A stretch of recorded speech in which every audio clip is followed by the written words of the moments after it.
امر بالمعروف و نہی عن المنکر کا قرآن تصور کیا ہے؟ مدینے کی سیاست کا نعرہ لگانے والے وزیر اعظم عمران خان اور ان کی سیاسی جماعت پاکستان تحریک انصاف کے وفادار آج اسلام آباد میں امر بالمعروف کے موضوع پر جلسہ کرنے کے لیے پوری طرح تیار ہیں۔ یہ جلسہ ملکی تاریخ کا ایک اور اہم موڑ قرار دیا جا سکتا ہے۔ رات گئے وزیر اعظم عمران خان نے قوم کے نام آڈیو پیغام جاری کیا، جس میں ان کا کہنا تھا کہ آج جو جلسہ ہو رہا ہے یہ تحریک انصاف کی نہیں بلکہ پاکستان کے مستقبل کی جنگ ہے۔ حالیہ دنوں میں عوام سے خطاب کرتے ہوئے عمران خان مسلمانوں کے فرائض سے متعلق قرآن مجید کی آیت امر بالمعروف کئی بار دہراتے نظر آئے ہیں، مگر یہ بات بھی قابل ذکر ہے کہ انہوں نے اس آیت کو کبھی مکمل نہیں پڑھا، جس کے معنی اچھے کاموں کا حکم دینا اور برے کاموں سے روکنا ہے۔ قرآن کے تیسرے پارے کی سورت ال عمران آیت 104 میں اللہ تعالیٰ فرماتا ہے، اور تمہارے درمیان ایک جماعت ایسی ہونی چاہیے جس کے افراد لوگوں کو بھلائی کی طرف بلائیں، نیکی کی تلقین کریں اور برائی سے روکیں۔ ایسے ہی لوگ ہیں جو فلاح پانے والے ہیں۔ اسلام کی 4 بنیادی ارکان کے علاوہ بھی کئی امور ایسے ہیں جو اللہ تعالیٰ اور اس کے رسول صلی اللہ علیہ وآلہ وسلم نے مسلمانوں پر فرض قرار دیے ہیں۔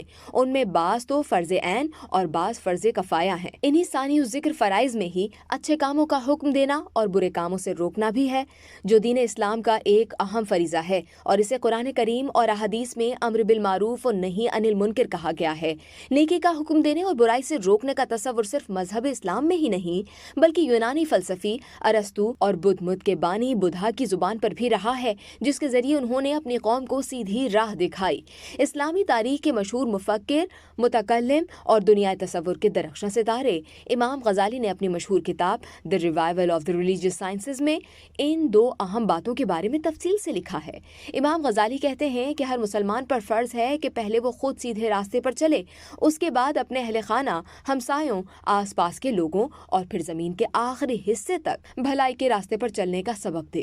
ممتاز اسلامی اسکالر، فلسفی اور جماعت اسلامی کے بانی مولانا مودودی نے سورہ عمران کی ان آیات کو کچھ یوں بیان کیا ہے کہ تم میں کچھ لوگ تو ایسے ضرور ہی ہونے چاہیے جو نیکی کی طرف بلائیں، بھلائی کا نظم دیں اور برائی سے روکتے رہیں۔